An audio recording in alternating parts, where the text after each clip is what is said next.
Mortal Kombat Onslaught. So when I first saw this, I was really excited because I thought, well, MK1's dropping, it's going to be amazing. Then we're going to get this mobile version of Mortal Kombat, or another mobile version of Mortal Kombat. It seems like they really released Mortal Kombat mobile games to complement the Mortal Kombat games. MKX came out and we got that sort of 1v1 versus 1, which I dabbled in a little bit. And then we've got this MK Onslaught, which essentially is, and you'll see it soon, is you basically build a team, you upgrade them, you send them out to battle, and there's a story running through it. Now, the story is kind of just, by the numbers, by the beats. There's nothing really kind of, it's not an inspired story. It's kind of, you're going around collecting these artifacts to stop Shinnok, who's going to use them to, take over the realms, and the classic kind of, betrayal and backstab that you're used to in most recent Mortal Kombat stories. But yeah, I mean, to be honest, and it's really bad saying this, but I was thinking this earlier, the polish on this mobile game kind of does slightly outweigh the polish on the MK1 game. Now I know that might sound a bit kind of harsh saying that, but yeah, you'll see what I mean with the menus and stuff. They just, there's a lot going on in the menus, and there's tons of content, if you like.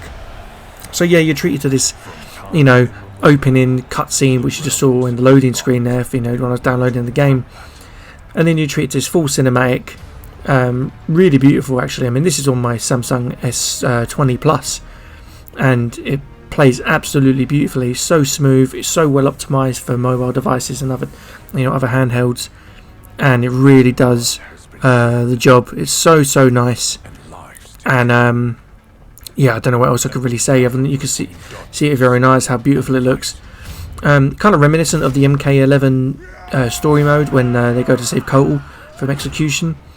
Massive battle breaks out. I suppose like in most kind of, the 3D era MKs, they had that big battle sequence at the start, to kind of set you up. And this kind of reminisces that, and get some nice little 1v1s going on here. But yeah, it's a really great way to introduce this mobile game, and it just really makes you think, damn, how far mobile games have come. And you can see it's such a powerful and strong market to go into, and people play these games. People really do play these games. I mean, I started playing, and I got, it's just one of those kind of like, boredom fillers. Being a dad and having a young baby is, when he's chilling, or he just needs sort of looking after, and I can't really get on my console or my PC. You get on your mobile and you just sort of like play a game on the side, and this runs so nicely in the background. You can do a bit of upgrading here and there, and it's good. It's good from the go. If you've got a long journey, it plays really well. So yeah, I mean, this cutscene's great, looks great. The sound quality is great. Everything's really good. I'm not sure if it's all the same voice actors, because there is some voice acting in this, in some cutscenes. Yeah, so basically, yeah, this is most of the story. Looks like this. You get like a text scroll, or text on a scroll, sorry, and then you basically get this 3D models talking to each other with text that's been obviously put on the top there. They mouth it out. There's no voice in here. It just they'll have a conversation, then they'll go into battle. Pretty much, you'll see that. So yeah, I started off getting Scorpion first. You're kind of given Scorpion straight away. His his story, and then you basically you get all the abilities here.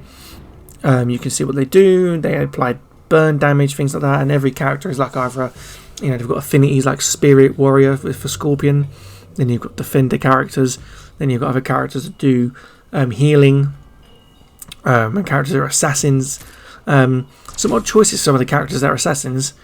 Then you do also have these side characters, these kind of troops, if you like, and they've all got their own abilities. And there's troops of different realms. So you've got like these guys for the Nether Realm. Then you've got Edenian soldiers. You've got Shotokan. Then you've also got Outworld. The Shaolin monks have got some. There's Cyber Lin Kuei initiative soldiers. They're all different types, and you get these are who you start off with, and then you'll see shortly now.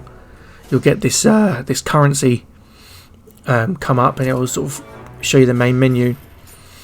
But yeah, you can sort of see here, like, you know, you've got currency at the top there, coins and crystals. The crystals actually are the ones that use to summon other champions or heroes, whatever you want to call it. Yeah, and then you place them on the board. I've only unlocked 4 for the maximum at the minute. I'm not sure if later on you get a bit more. And then yeah, you fight. I didn't run it auto at this point. I kind of I don't control the movements, but you control when you use their abilities. It's similar to if you ever played Final Fantasy Ever Crisis, except it's not turn-based. It's just free flow combat, and then you kind of, you know, drag it over where you want to hit them. They do their attacks, and then yeah, all affected by stats, health, attack damage, defense, things like that. You upgrade each individual ability. Then you also have to upgrade each individual item that you could equip to them, so you could equip them with weapons and gear. And then you can upgrade that as well. There is a lot of upgrading this. There is a lot of power spikes that you'll get to one level, and some of these enemies will be so strong, it's insane. And it makes you think, wow, you know, are they that strong because I just need, you know, to go back a few chapters and repeat what I'm doing, or do a few kind of, you know, other content in the game itself. But yeah, it's insane. And these are the items you get. You get loads of like crystals and gems and weaponry and stuff like that. And then yeah, it introduces you now to the summon. So you get the skull orbs. These are few and far between, if I'm honest. It cost 100 of those red crystals above on the top there, on the left next to new combatant. Yeah, I actually got really lucky, to be fair. I actually got that Kung Lao, but I actually did get a 5-star Shao Kahn here, I think. Yeah, I got a 5-star Shao Kahn the Undying. I was like, that's quite nice, sort of, you know, that was a nice little touch. And I wanted Shao Kahn as well for my team. I was happy with that. So yeah, Undying Shao Kahn, really, really, really strong. He's really good character. Then yeah, you can take him into battle, but I cut that bit out. There was no rush point in having that. But yeah, I mean, that's basically MK Onslaught. And yeah, not much more to say other than that. Thank you for watching. Really appreciate it. I mean, download the game. It's free, obviously. Give it a go. See what you think. If you like these type of games, you kind of see what it's made of. And yeah, don't forget to like and subscribe. And I'll catch you on the next one. Take care. See you later.